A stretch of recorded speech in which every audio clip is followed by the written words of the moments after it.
We had some major Starlink problems in Moab, Utah. I am happy to report it is not mosquitoes. This week we are staying at Utah Lake State Park.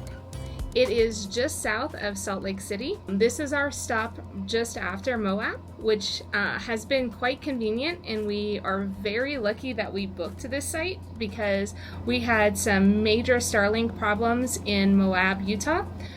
I was having to drive 30 miles one way with beautiful scenery to the local library to get work done daily because our Starlink wasn't working. We did have it diagnosed with a Starlink rep as it being a problem with the router.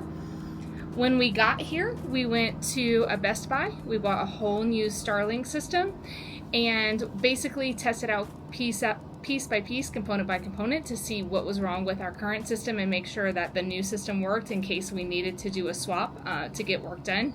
We have a new router shipping to us, but we won't get it for approximately 7 days, so we needed internet faster than that. We were trying to come up with solutions, and that's what we came up with. And we found out it indeed wasn't the router. It was a new cable we bought about 3 weeks ago. The cable was the problem. We let the Starlink rep know, and they will be sending us a new cable when we get to Kansas in a week. But I wanted to go ahead, since we were at Utah Lake State Park, to give you a little bit tour of the campground, the area. This stopover was much needed to be near a big city, and the timing was perfect, even though we didn't know it when we booked to this site a couple of months ago.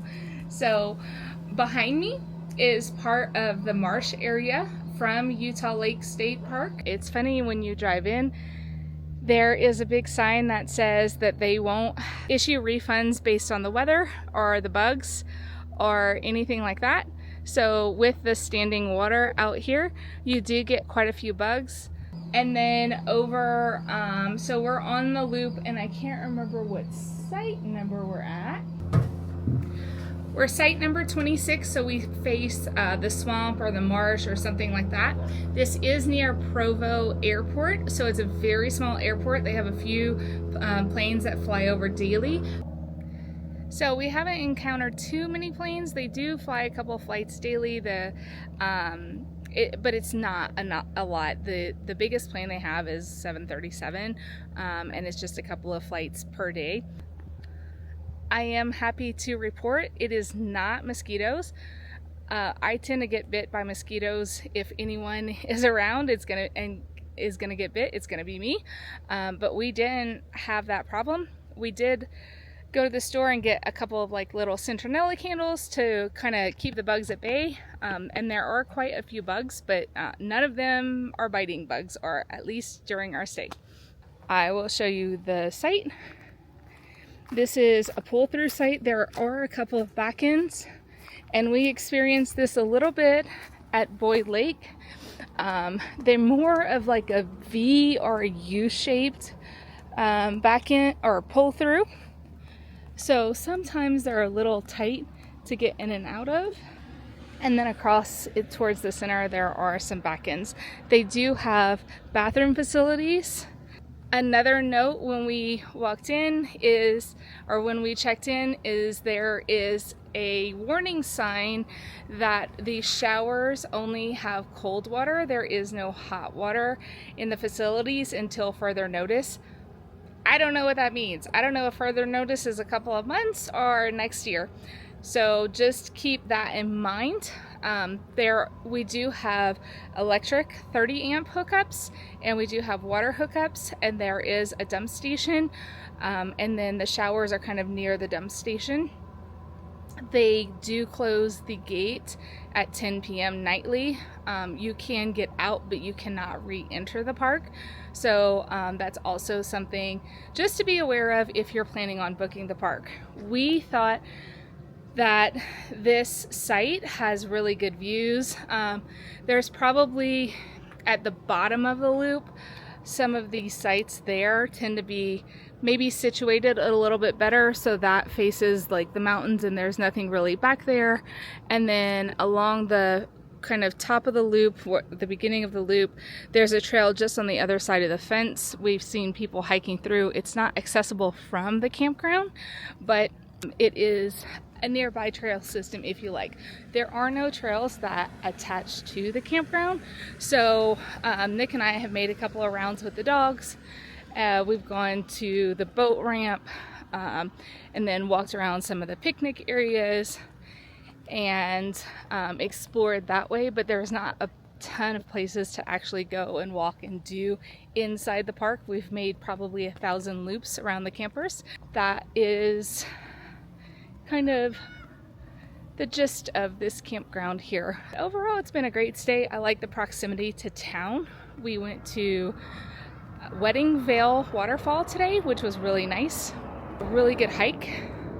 A lot of fun we took two dogs. We took Olive and Bosley, the younger dogs, because Lou can't do those kinds of hikes. But that was a lot of fun.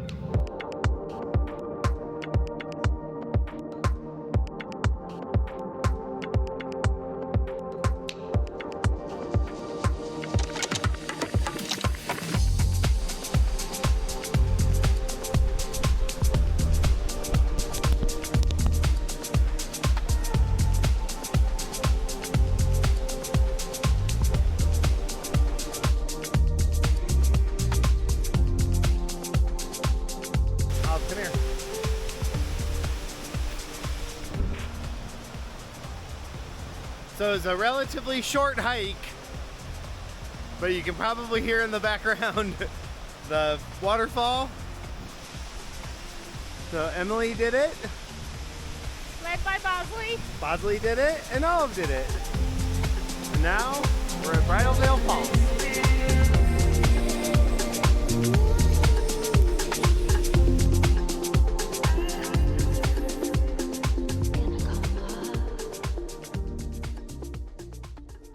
All right, so we're at like a lower viewing area now. I'm kind of glad we hiked up there because it doesn't look like a lot of people go up. So we went up to the top and there you go. We were at the base of that and now we're down here getting a good look. And so we're just kind of hiking a couple of trails over here. Not trails, but like streets. After heading up to Bridal Veil Falls, we're gonna do that and kind of take in the scenery. I think this is I think it was called Provo Canyon is where we are. It's pretty neat and it's a well-occupied area. I think it's always interesting to see what areas are used in a city and what aren't. Come here. Come. We are leaving tomorrow, Labor Day, to drive to Wyoming. We'll be in Cheyenne at a Harvest Host overnight. Then we are heading out Tuesday to drive to Lincoln, Nebraska. We'll be there for a few days. And then beyond that, we're going to Kansas City, Kansas, where we should get our new Starlink cable and the router that already shipped. Let us know where your Labor Day weekend adventures took you. Thanks for watching.